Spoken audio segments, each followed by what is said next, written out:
All right. Testing, testing. One, two, one, two, one, two. Can you hear me? Can you hear me out there? It's Monday. It's Monday, Monday, Monday. And if it's Monday, of course, it's Real Talk with Chip Washington. That would be me. Hello. I hope that you are, first of all, out there in I don't know what is this Cyberland? This is Computerland, whatever it is out here. We are on Facebook Live. It is Monday, the 28th day of September. Yes, a very very quick, fast-paced, fast-moving year, and it's 6 o'clock. And of course, when it's Monday at 6 o'clock, it's time for Real Talk. We're very happy to have you with us. If you are indeed with us this evening, if you're not, shame on you, and you need to go tell somebody to join you in joining us on this show. We have a good show tonight. I don't know if anybody does watch parties anymore, but if you feel like this is remotely interesting and you would like to launch one, I would really appreciate that. Anyway, I trust that you are doing well since the last time we communicated about 7 days ago, and that you have been, upright, healthy, strong, feeling good. Everything going well for you. If you are celebrating a birthday, an anniversary, or other special occasion, I would like to personally wish you a hearty congratulations to each and every one. I do know that today is the Pastor Stacy Spencer, New Direction. No, today is his birthday. So happy birthday to you, sir, if you were out there, wherever it is you are, celebrating and enjoying this day. This year is flying by. I don't think there's any argument about that. This year is absolutely flying by. And I mean, we're going to be, next time we meet, we'll be in October. And before you know it, two snaps will be at the end of another year going into 2021.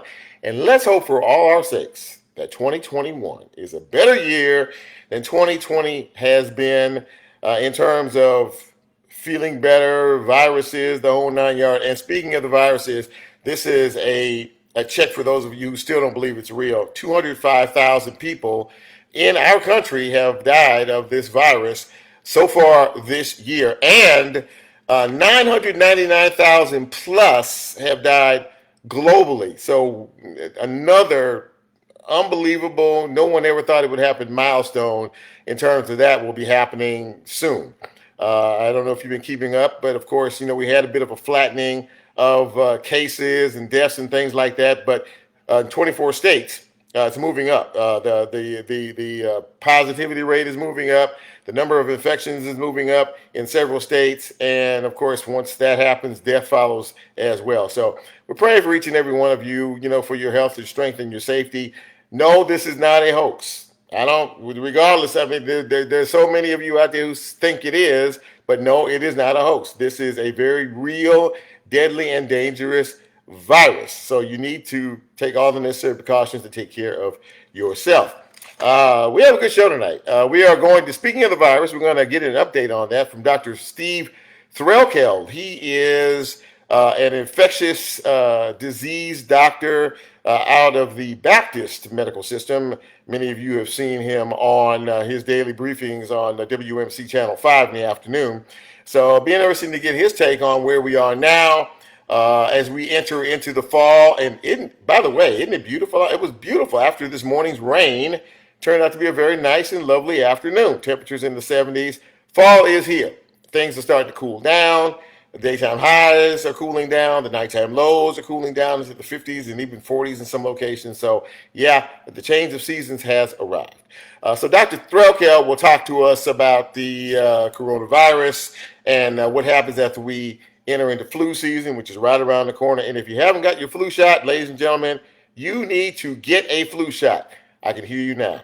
I don't like flu shots. I never take a flu shot. I've never taken a flu shot. Last time I took a flu shot 10 years ago, I got the flu. I'm just telling you, it would be wise to take a flu shot this year, especially with COVID hanging around. We are also going to speak with Van Turner. Van, of course, is a county commissioner, and he's going to talk to us about, a new program that the county has initiated to help people in the restaurant or service industry. It's called Share the Tab.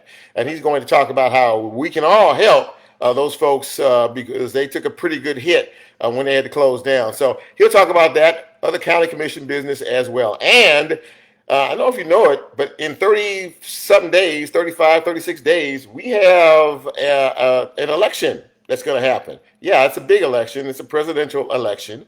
Of course, we've heard all about absentee ballots, mail in ballots, mailboxes being dismantled, the whole process. We are going to talk to the Shelby County election administrator. Her name is Linda Phillips. And we're going to talk to her about all of these issues. Now, she was appearing before the county commission this afternoon, asking for about $6 million for new voting machines. And if she gets it, they won't be available by this election. And also money for the absentee ballot part of this. Thousands and thousands and thousands of people are filing for absentee ballots this year. The FedEx Forum is going to be the place where those ballots are counted this year as well. So, there's a lot of questions to ask about all the different variables in terms of this big election. Are we ready? What issues might she see? Might we all see in terms of what happens on election day? I do know that if you file, if an absentee ballot is received on election day, it will not be counted on election day, which poses another set of problems because we won't be able to get the results, here for who knows how long. So you see where I'm going with this? There's a lot of issues, but I think one of the biggest issues is whether or not you're going to vote. Voting is extraordinarily important. Voting is how we change things in this country. If you feel like we need to change, and your voice does matter. So protesting in the streets is one thing, but getting to the polls is something else. So if you're going to complain and gripe and moan about the way things are, you might as well go and express yourself in the voting box. Anybody with me on that? Anybody at all? I hope so. Voting day, I'm going to vote. I hope you vote as well because it is important. And, if you don't like the way things are, you could actually change it by voting. I don't know if you heard this or not, but the president of the United States is having some tax problems. He's only paid about $1,500 in federal income tax the last couple of years. And in the 10 years to 15 years before that, he paid none at all. In 10 of the previous 15 years, he paid no taxes at all. Now, some would say, well, he's a smart dude and he got over on the IRS. Well, it's not a good look. That's all I can say. So we'll see how it all plays out because the New York Times did a serious breakdown of all of these numbers. $70,000 for hair maintenance when he was the host of The Apprentice. $70,000 for his hair to be done on The Apprentice. By the way, think whatever you want to think about that. That's completely and totally up to you. Also, his daughter received over $700,000 in what do they call it when you're an advisor? That whole 9 yards. She was an advisor, an outside advisor. She received $700,000. I don't know if that was The Apprentice or White House or whatever it was. And so there's a lot of questions that need to be answered. But of course, the one answer I always hear is fake news. So it was fake news. It's fake news. As I was talking about a few minutes ago, 7 million people across the globe are infected with the coronavirus. Over 200,000 deaths. As I said, 205,000 deaths. And flu season is right around the corner. We're going to have a conversation about that in just a minute.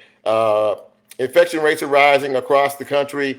It might be a good time to go to Florida if you want to catch some sun and some rays on the beach. The governor has lifted all restrictions. You don't have to wear a mask. You don't have to worry about being fined if you don't wear a mask. The restaurants can operate at full capacity. Nightclubs can operate at full capacity. You can do whatever you want down there in Florida right now. We're in the middle of a global pandemic. Did I mention that? But you can go to Florida. You can do whatever you want to down in Florida. Let me bring it a little closer to home. Dr. Joris Ray, who is the superintendent of education for Shelby County Schools, has said that, he would like to see our students back in the classroom, but he said if and when that time comes, it won't be all at once. He said he will do it in phases, which is smart actually. That's a very very smart. We're not gonna go all at one time. He's still relying on the science to guide him in this process. What's up, cuz? I see you down there. And so, which I think is a very very smart thing. And he said, of course, if we had to go the whole year without going back in the classroom, that's not an ideal situation. But again, what scenario is perfect when you're talking about a global pandemic? Um, Obviously, his decision to withhold fall sports, in particular football, this year has caused great consternation and great anger and disappointment and frustration with parents and players alike. Many of the players say that this was their shot at possibly going to college. If they had a good standout year in football this year, well, the superintendent says that he can understand the frustration, but he doesn't want players to rely on athletics, because if you have athletics and you don't have an education, what are you going to do if you get hurt? Football, last I checked, is a contact sport. People get hurt all the time, but you got to have something up here so you can move forward out there if something happens. Am I right in that? Am I right about it? Yes, I'm right about it. So, but also there is a pressure to return to the classroom, which comes from Nashville, which comes from the governor's office.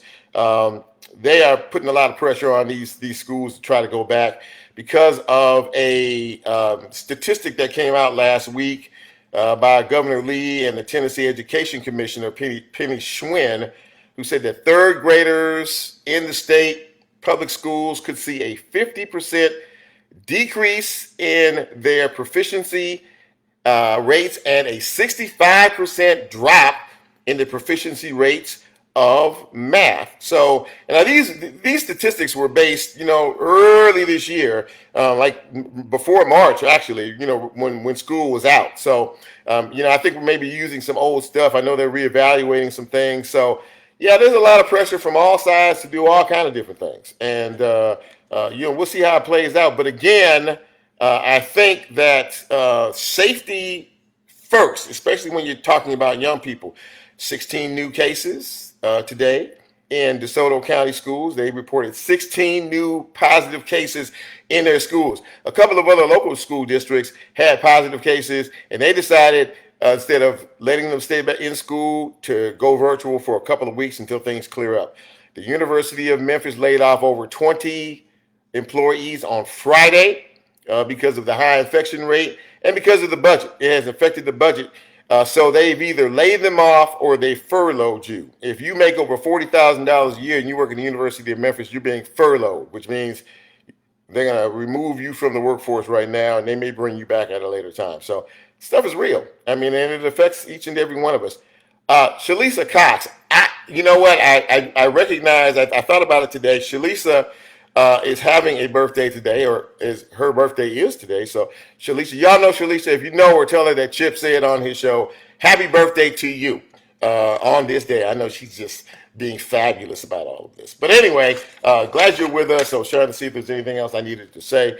But we're going to jump right into it now and talk a little bit about the coronavirus. And we're going to take a different perspective. I'm going to call somebody that I have not spoken to in reference to all of this, but he is an authority on it. And he is graciously consented to join the show to talk a little bit about his feelings about the coronavirus, where we're going from here, and what we can expect as we move forward. Hold on just a minute here. I'm trying to get some stuff done here.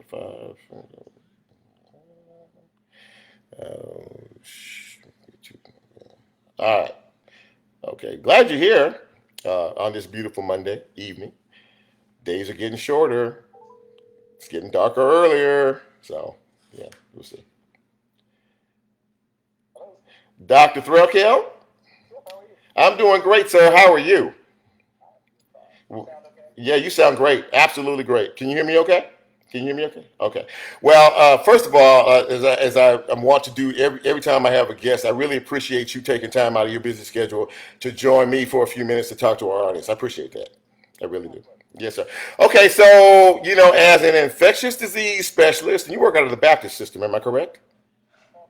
Okay, yeah, mostly. Right. So, when we see you fairly often, I don't know if it's every day, but fairly often on Channel 5 in the afternoon, kind of giving your take on things in terms of the virus and where we are now versus where you think we will be. Where the seasons are changing, fall is upon us now. Folks are going to start to change habits and stuff.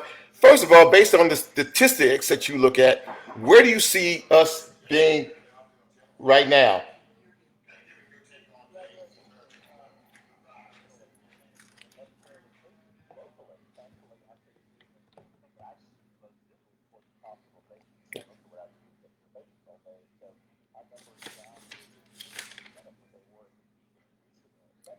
Okay.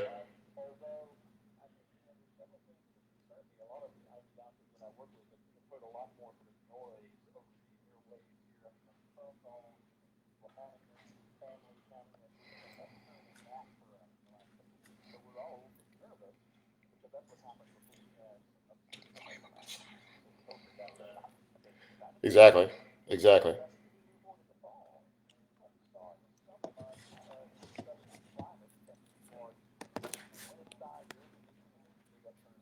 Right. Right.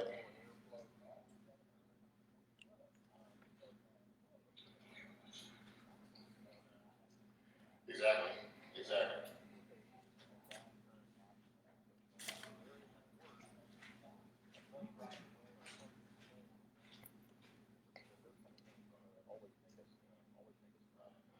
Wow. Okay. So we're speaking with Dr. Steve Threlkeld. He is an infectious disease specialist, and that's a very interesting take. So, I know that the numbers here right now are sort of flat. I mean, they're not really high. And but do you think that we have seen what we're going to see in terms of the numbers of infections as pertains to, say, the Labor Day holiday? Are we still there, or what's your take on that?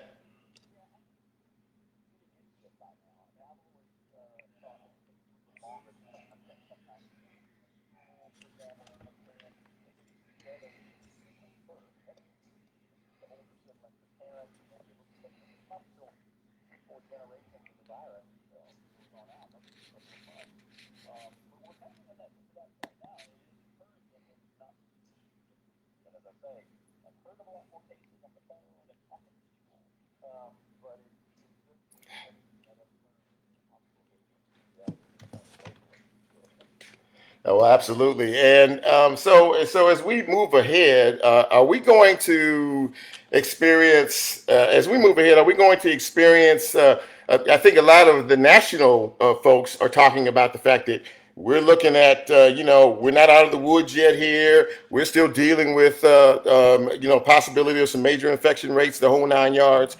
And it could be a rough fall and winter. You concur with that, or are you still, I know you're hopefully optimistic. Let's put it that way. But when you look at the big picture and you look at historical pandemics, a lot of times there have been larger second waves than first waves. And so that gets people's attention, certainly just historically. And you already see the upsurge in something of the second wave in some of the European countries, France, Spain, others, who are really getting quite a big increased surge in cases there for a so-called second wave. We've never fully made it out of the first one. So it would be nice to be headed in a better direction with fewer cases as we go into the potential for that thing. And I think there's every reason to be worried that we'll see more of it as we go into the fall and winter season. Schools. Many schools have decided that they want to, come back in session. I don't think many people would disagree with the fact that, it's better to maybe be in the classroom than not in the classroom. But we have seen cases that show that when that happens, we're seeing infection rates rise. Is that a big concern of yours? Well, it has been since the start, of course. More it partly depends on the local transmission in your town, but when you put kids together in smaller classrooms and maybe not great ventilation, it's inside, not outside. That certainly is a potential kind of crucible for transmission. It turns out that so far we haven't seen a huge rush of cases nationally yet, but it's a bit early to tell. Now, colleges are a different matter. That's a real problem with dormitory life, and those have been very problematic, maybe even more than high schools and grade schools have so far. We hope it continues, but yeah, it's a worry, particularly as we move into the winter, to be sure. Speaking with Dr. Steve Threlkeld, infectious disease physician, man that you see a lot on social media, especially on Channel 5, giving us updates each and every day that we truly appreciate. Dr. Threlkeld, I know that you probably have heard from some of your patients that still unbelievably don't think that this is a real virus. I mean, we have over 205,000 deaths in this country, close to 1 million globally, and people still, I don't know, there seems to be some doubt in reference to that. Are you finding that to be the case? Some folks you talk to as well? Yeah, sometimes still. As you say, 205,000 deaths, 7 million cases in the U.S., 1 million deaths worldwide. These are real numbers. I watch people die, and that's what I do, is take care of these people. And I had somebody die in their 30s, one in their 40s, several in their 50s. This is a real thing, and it kills real people. And it's unfortunate that we can't look at it like that. Now, but it's a balance here. These are horrible numbers, well beyond multiples of the average bad influenza year, for example. Sure. But it is true that we have to look at the balance of this stuff. They're closing businesses. I have a 90-year-old mother. I missed her 90th birthday. I haven't seen her twice since March. There are increased injection drug overdoses. There are all kind of prices that we pay for the things that we do to ameliorate the virus as well. So, but people just are so polarized on this thing that it's hard to find answers that get us together. And for heaven's sake, I tell people, if you got the answer, by all means, come forward. We need you, right? And so, and people say, one of my favorites is, well, this is all going to go away after the election. Like, well, wait a minute. There's no election in Spain and in Brazil and France, as far as I know. Maybe there is, but so this is a worldwide problem where people are dying in some places in increasing numbers again. So this is not a political issue. Certainly, it's the case that somebody in healthcare like me might look more at the medical side of it than the business side of it, because that's what I have to face every day. But we need people, certainly in public offices and so forth, who can take those situations and take the business things. And how do you weigh 200,000 national deaths versus X number of business closed and lives destroyed? It takes some pretty wise people to sort of know what to do to navigate those rocks. Well, I tell you what, I am so thankful that you have taken some time out of your schedule to visit with us on the show. You have given us some valuable information. And before you go, will you just, tell us, we hear it every day about the masking and the gloves and social, but I want them to hear it from you, some of the things that we need to do to try to protect ourselves and protect others from this virus, if you don't mind. Yeah, certainly. I mean, wear a mask if you have to be anywhere close to somebody else, particularly here, the 6-foot rule, but it could be farther than that too. And for heaven's sake, if you don't have to be, if you can work at home, if you don't have to be near someone, then don't. As I like to say, if you're sitting next to someone on an airplane with who has COVID-19, it's questionable whether you get it from them on a long plane ride. If you're not on the plane, you're not going to get it. So if you don't have to be near somebody, don't. Wear a mask if you are, and wash your hands, particularly when you're using common sort of public items that might have someone else touch the item with the virus beforehand. And just use common sense and be considerate to others, particularly those people who are of age and have underlying problems that this virus could be much more deadly and dangerous to them than it might be for you. Dr. Steve Threlkeld, thank you so very much for spending a few minutes with our Real Talk audience. I really appreciate it, and we'd love it if you come back anytime. Thanks so much, Chip. Good to be with you. Thank you. All right. Well, you heard what he said, and I hope that for the doubters out there, you maybe gleaned a little bit of information from him. Okay. So I heard that once again, you were having some problems hearing him, hearing the guest. I think maybe at the end you were able to hear most of their interview. If you are, somebody say just thumbs up, something over here on Facebook Live, or someone in my house come around and maybe give me a thumbs up or something. Let me know that you were able to hear him. And I don't see the person coming around the corner here at my house, but just in case you missed it, we're going to actually be back on radio in a couple of weeks. October 12th. WYXR 91.7 on your FM dial. Real Talk is back on the box on October 12th. We are going to be at the radio station. We're going to be doing our show once again on the radio, and we will be 91.7 FM, not AM, FM. And you'll be able to catch us on the TuneIn app. You'll get more information about all this. I'll be boring you ad nauseum between now and then, between now and that time. But I'm excited. Went over to the station this weekend and got a chance to take a sneak peek and see what was going on there. And it's a beautiful. It's at the Crosstown. You know where the old Sears place was down here in Crosstown, Memphis. That's where the facility is. 91.7 WYXR. FM. It's going to be an eclectic station with a lot of different music, a lot of different people, a lot of different hosts. Going to be exciting. And again, Real Talk coming back to radio in 2 weeks. And that way I don't have to sit around here and figure out whether you guys can hear me, because nobody is letting me know if you can hear me or not, or the guest or not. But we travail on. Thank you, Dr. Threlkel, for talking to us about this. This virus is still real serious. And when you let your guard down, that's when things start to turn in a negative direction. But we're going to shift gears here. We're going to talk a little bit about politics if I can get him. I know Van, of course, is the county commissioner, and I know that they were running a little behind. So if he doesn't pick up the phone, I guess we will know why, because they might still be in session, but I don't think they are. We'll find out here in a minute. Thank you very much, as always, for tuning in to Real Talk. I really appreciate it. And let's see if we can't get Mr. Turner on the phone.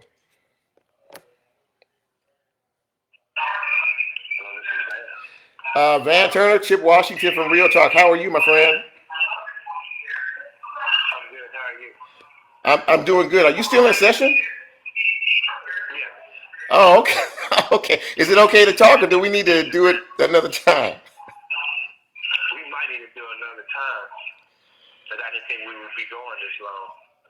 Okay. Well, look. I understand. I understand how the business works. So, I mean, if it's a bad time for you to talk right now, we can maybe try to do it another time, because I don't want to disturb the process.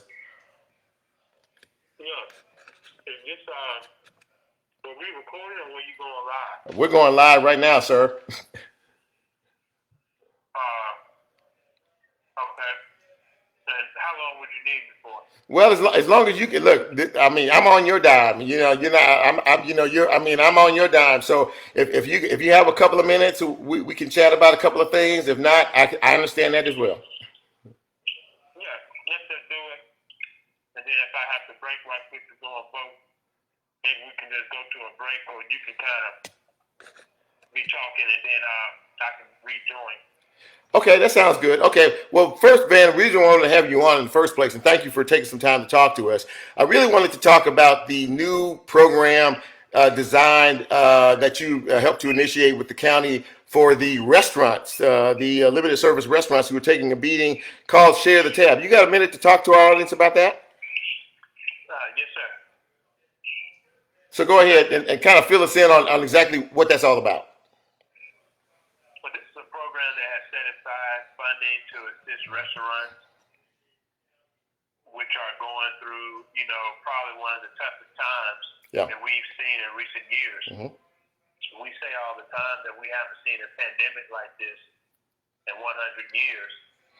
And, that's not to be taken lightly. Right. A lot of our restaurants won't make it through this. So this funding will assist restaurant owners and bars in their time of need, and they can apply for this funding through Shelby County government. And in doing so, we can at least hopefully keep these restaurants on their feet and hopefully able to withstand what's going on with the COVID-19 crisis. We have to do something. These restaurants have been the main, businesses which have been hit and have drastically had to reduce staff, and many of them have closed, and in many instances won't be able to open already. So we're just trying to stop the bleeding, trying to provide funding for these restaurants, and hopefully keep these restaurants on their feet and able to withstand the remaining parts of this COVID-19 crisis. So Van, give us some details as to exactly, how much is available. It's a grant program, I know that, and how much is available, and how folks can apply who want to apply. And so if you go to the, I think it's www.shelbycountyn.gov. That's our general website. If you go there, there should be a tab for you to access the funding. There's also set aside funds for barbershops. Okay. This would be the set aside funds for restaurants. I think you can get a total allocation of up to $10,000 per business. Sure. Okay. And essentially, I would encourage all your listeners who own restaurants and are in the business to go ahead and make applications. I think it's first come, first serve. So, okay, and what is the total pot, the total amount of money? I think, is it $1 million, or did I get that right? I think it is $1 million, so we'll be able to confirm that. Okay. I believe they set aside $1 million for this. Okay. So tell me what, in terms of other businesses, and that's a great opportunity for people right there you just talked about. But in terms of other businesses, not other businesses, other business that the county is dealing with. Now we have a big election coming up here in just a few days, 30 plus days here. Are you feeling comfortable in terms? I know that the election commissioner was on, I believe, speaking before you all this afternoon for some funds. How confident are you that things are going to go okay in terms of this election, in terms of where we are in the process? I have faith in our democracy, and I think voters have, for the most part, made their minds up. And we just want to make sure that they're able to get out and vote and do it safely without exposure to COVID-19. And then after those votes are cast, we want to make sure that they're accounted and are part of what we see on the evening of November 3rd, Election Day. So essentially, that's what's actually going on now. We're actually listening from the Election Commission, deciding on what we're going to fund. We know there's an uptick in absentee ballots that are being used. Yes. So we have to make sure we have the additional scanners in order to process those absentee ballots. So that's one important item of discussion this evening. But otherwise, we want to make sure that we have refreshed voting equipment going forward. The new equipment likely won't be ready this election, but we're looking to the 22 elections, which is a big ballot year here in Shelby County. All the judges are up. Right. The Attorney General is up. Mm-hmm. All the commissioners, countywide officers, constitutional officers are back up. So we want to make sure that we have the new equipment in place before 2022, and that individuals have been appropriately and properly trained on the new equipment. So there's a process that has to take place, and so that's what we're undertaking this evening, and we are hopefully going to, get us the new equipment that we need to ensure that to make sure that we have integrity with our voting processes. Speaking with County Commissioner Van Turner, and Van, one last question in reference to the election. We are to understand that the FedEx form is going to be used to count the absentee ballots. Absentee ballots, I believe thousands and thousands of people are applying for absentee ballots. How concerned are you about that process? And I'm to understand that if ballots show up the day of the election, they won't be counted that day. So, I mean, how concerned are you about that particular aspect of things? Well, I think that they'll be counted, and I think that that's a wise use of the FedEx form. There was a thought to use the FedEx form as an actual voting site. Mm-hmm. But I think processing the ballots, being able to spread out, again, we're still under the auspices of the COVID-19 pandemic virus. So we need large enough spaces for these votes to be counted and tabulated and for people to work, but be able to socially distance 6 feet apart, wear masks, keep their hands clean. So using a FedEx form, I think, is a wonderful idea. As you know, the convention center is under construction, and other places are probably just too far out to be used. So the FedEx form presented a nice, convenient local spot in which the workers could spread out and count the ballots and there not be any issues. So I think that process is going to go fine. And I'm thinking, I have confidence that we'll have a hopefully an easy time with this election locally as far as voting.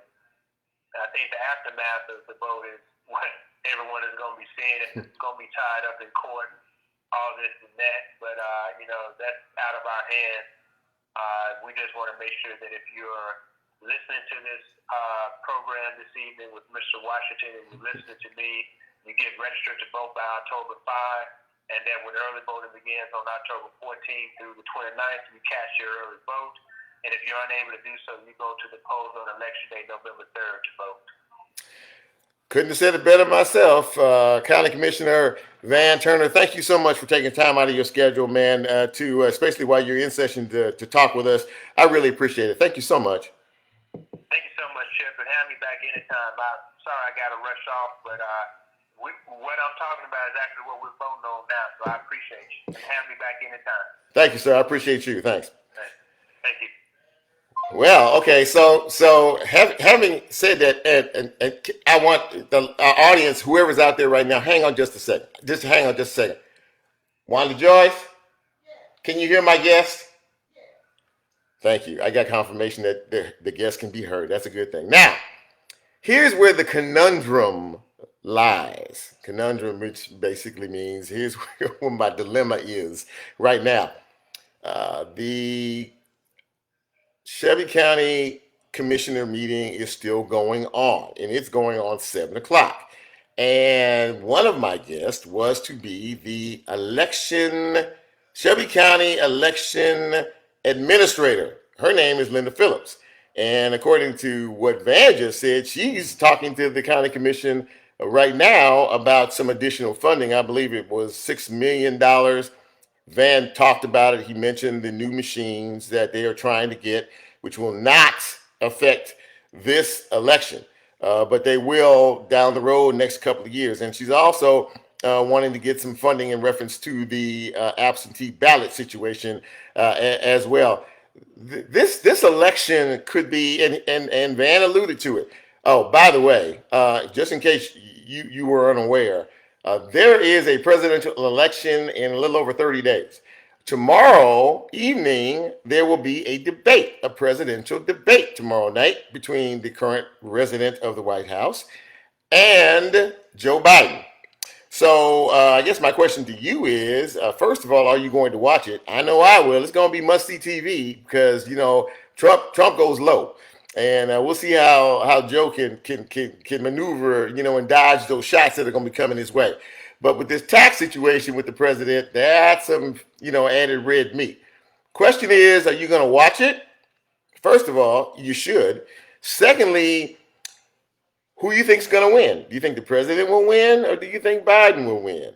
Thirdly, and this is an added bonus question that actually you get nothing for, who do you think is going to win the presidency? You think Donald Trump is going to be reelected to the White House, or do you think that Joe Biden will come in and restore some, a sense of, whatever, decency, normalcy, kindness, whatever, compassion, the whole 9 yards?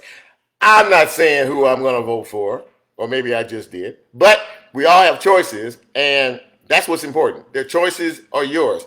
Hunter Dempster, I see you on here, man. What up? He said, "What up, Chip?" So I say, "What up?" back to him. If you know Hunter is a man that is very politically active, very involved in all things that are right. He wants it right here in the city of Memphis, and he's out there protesting in the streets. He's out there trying to make it better. He's out there using his voice to encourage folks and to encourage the legislator and to keep a watch on what's going on, especially in our city politics, law enforcement, the whole 9 yards. Hunter is always out there in those streets, and he is not afraid to voice his opinion or stand up for what he feels is right. Now, having said all that, I'm going to take a chance here, and I'm going to try to call Miss Linda Phillips. Maybe she will have stepped away. We'll just see. And if not, we can find a way to fill this for the next few minutes. I guarantee you that. But as of this moment, I'm going to give her a call and see. I guarantee you this is probably not going to work. But best laid plans are oftentimes, you have to learn to be quick on your feet. You have to learn how to adjust. You have to learn how to move. Bob and move and weave. Let's see here. So let's just give it a shot, shall we? And let's cross our fingers and hope for the best. You guys doing okay tonight? Everybody good? You guys good? Everybody's all right? I hope so. I hope you good. I'm praying for you every single day. I want to make sure you guys are doing okay. So let's just see if she answers the phone. Oh, hello. Oh.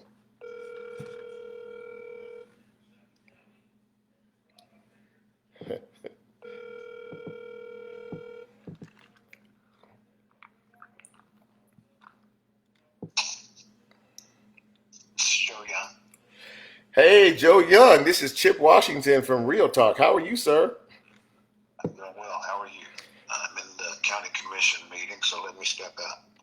Okay, all right. Well, thank you very much. I appreciate you doing that. I know she's Linda is probably up talking to the folks, right? At this moment, one of our commissioners is doing so, and we're supporting that commissioner. Okay. Are we on the air? Yes, sir, we are. Okay. Okay. Can you spend a few minutes with us?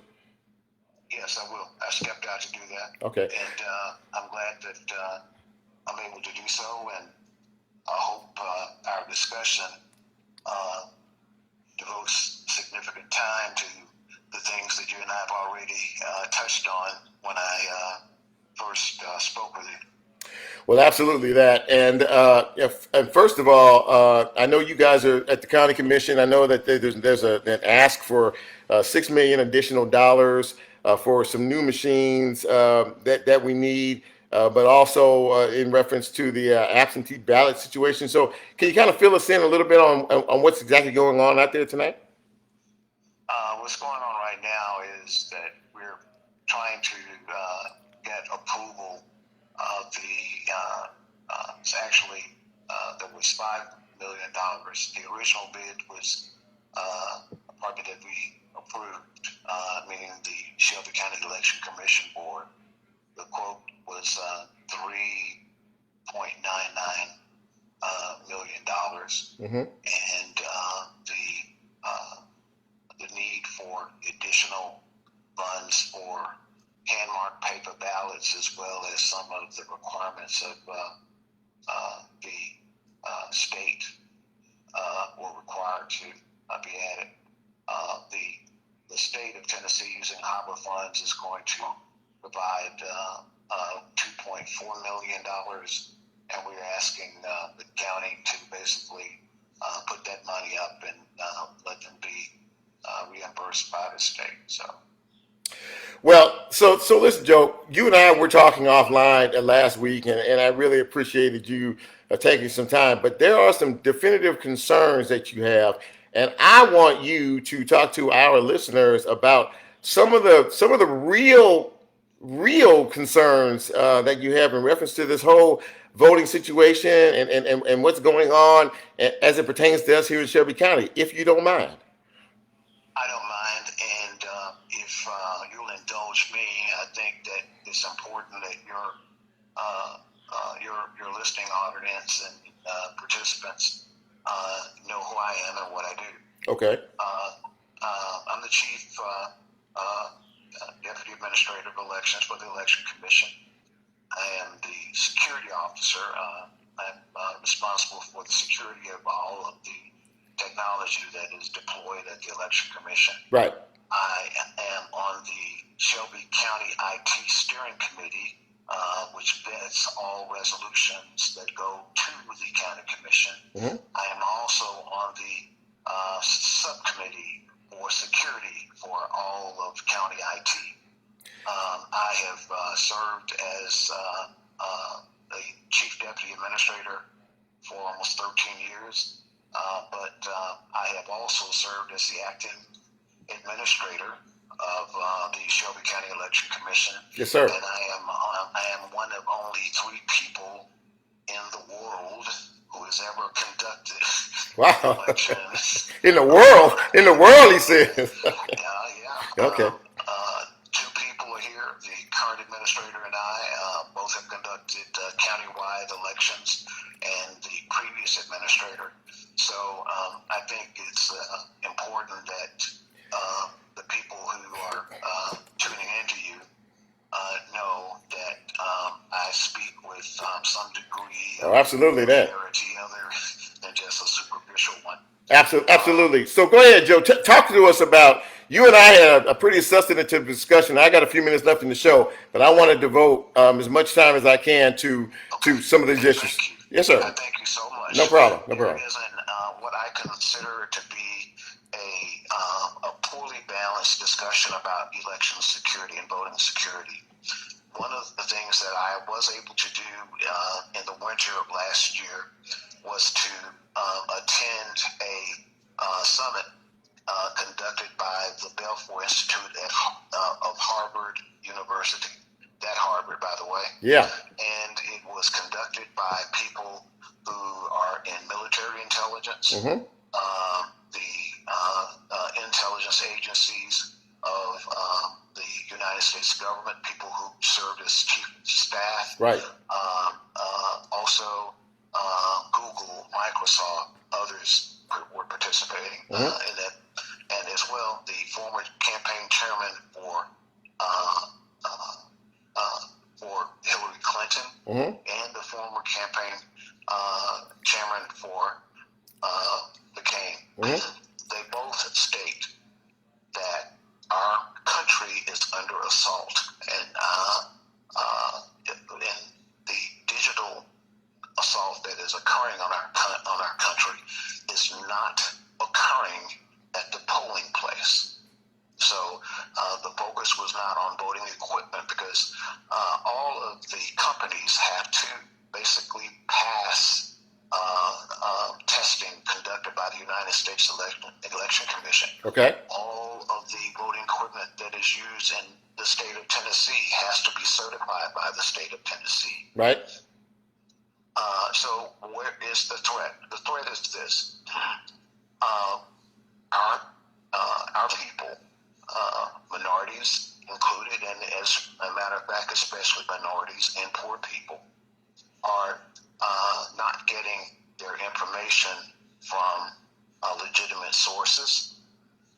They are not taking control over the wealth, and I'm sure you've heard of data mining. Yes, I have. Yeah. All of the information that we, and I don't participate in social media, but all of the information that people who use social media use is collected, and it is converted to logarithms, and those logarithms are used by companies and countries to decide on what information to put out and to whom.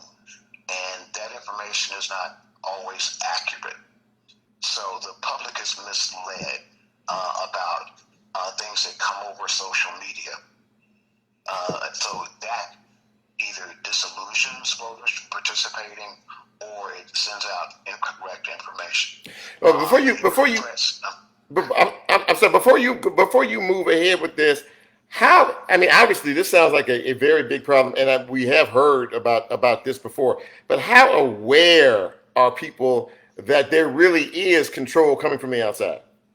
Very unaware, and one of the reasons is that our attention is diverted from the established problem, those that have been proven, and the attention is diverted. I understand how people want to have accurate voting machines, what have you. Sure. And that's true. Sure. But there's no discussion. There's an unbalanced discussion about what's going on, and there's an unbalanced discussion about how people handle their personal information, about who they slept with, what club they went to, what who they dislike, who they're in love with. People share that kind of information on social media. Well, yeah, as that's well true. Yeah. as everything from their tastes, and all of those things are collected, and it is used by foreign actors, but as well as domestic actors, to basically fool you into doing things. But let me go to some other things. The other problem that we have is that there is a potential that they use for defacing websites, where they will make subtle, very, very subtle changes in a instance, which will direct someone to a site that looks like a legitimate website Yeah. when it in fact is not a legitimate website. Right, That right. happens. Mhm. And there are other attempts to intercept information. And if I may, one of the things that keeps me up at night are emails. There are so many tainted emails with viruses that collect information from people, and people should not expect their voting, not their voting, but they should not expect their computers and so forth at home to alert them that something has happened, because a good hacker, they don't want you to know they've been in your system. They want to be in your system and out. The same thing happens with emails, and with regard to other entities and individuals who are involved in government and what have you. They may inadvertently open a virus-infected email that may unawareingly allow access. So those are some of the things that happen. But if I can say one thing to people about integrity, and that is this, is that people are capitalizing. They're capitalizing on all of the divisiveness that is occurring right now, and they're turning people against each other. Our democracy is under assault. It's under serious assault. And if people don't get out and vote on election day or during early voting, what will happen to the country in which they live, it'll be no matter who wins the election, the country that we live in will never be the same. It has changed, and it's changed for good. So I want people to be aware that the security of our systems are not the issue. The security of our systems are not the issue. Please use early voting. If you qualify to use absentee voting, do so. My fidelity is not to an individual or what have you. My fidelity is our democracy. As I said to you, I've been doing these things since I was 14. When I was 15 years old, I was a youth spokesman for the NAACP. Okay. I wasn't eligible to vote. Okay. I checked voter registration forms under the tutorage and the supervision of people to just make sure that all of those things were done correctly. And since that time until now, I've been involved to some degree. And I noticed that things are changing about how we get information, what people believe, and what they will act on. Yeah. I'm sorry. Okay. No, I was going to say, well, I got to wrap up here, but this has been a fascinating conversation. And you're right. There's a lot of fraud out there. There's a lot of things that people need to wake up to and pay attention to. But the most important thing I heard was that we need to get out and vote by any means necessary. Am I correct? Correct. Don't let people convince you that there is something wrong with the voting machines. Don't let them convince you that election day is going to change. Go to legitimate sources for information. Don't rely on some foreign sources. And when I say foreign, I'm not just talking about another country. Right. We have Russia, we have China, we have Iran, and we have the Ukraine. They are all trying to capitalize on the dissension within our country. And it's like a house where everyone in the house can't talk to each other, or they're at each other's throat. It's easy for someone to get into your household business and contribute to that problem, if you understand what I'm saying.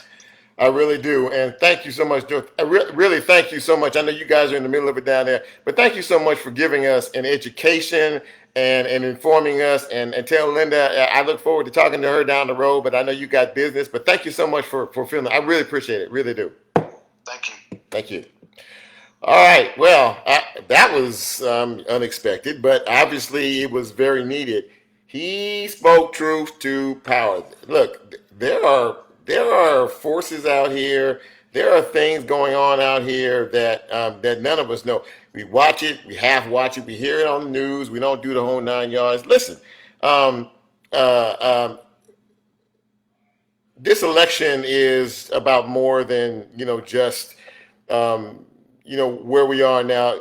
there's a future involved in this. I mean, you're voting for, when you vote, you're voting for, not only that, you're voting for what happens down the road here. This is some serious stuff, and people need to really pay attention to, kind of where we are, and understand that there are forces out there that are trying to penetrate this country through, through scandal, through the websites. You hear it every other day.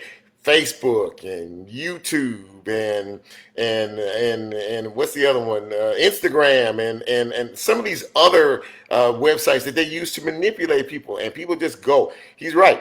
People if you ever look at the website like Facebook, people tell everything. You tell all your business, you tell everybody everything about you, and then you're surprised when people, have something to say about it on the back end. But there's a lot at stake here, and whether you choose to believe it or not, there's too many things going on that can easily distract us, and so we need to stay focused and keep our eyes on the prize. And having said all that, I'm really happy that we had that conversation, and I hope that you enjoyed the show tonight. I don't know, can you hear this music in the background? I don't know if you can or not. Let me see here. Well, anyway. That's what I unplugged, so we ain't gonna have the music tonight. But I don't know if you can hear it or not. You can hear it?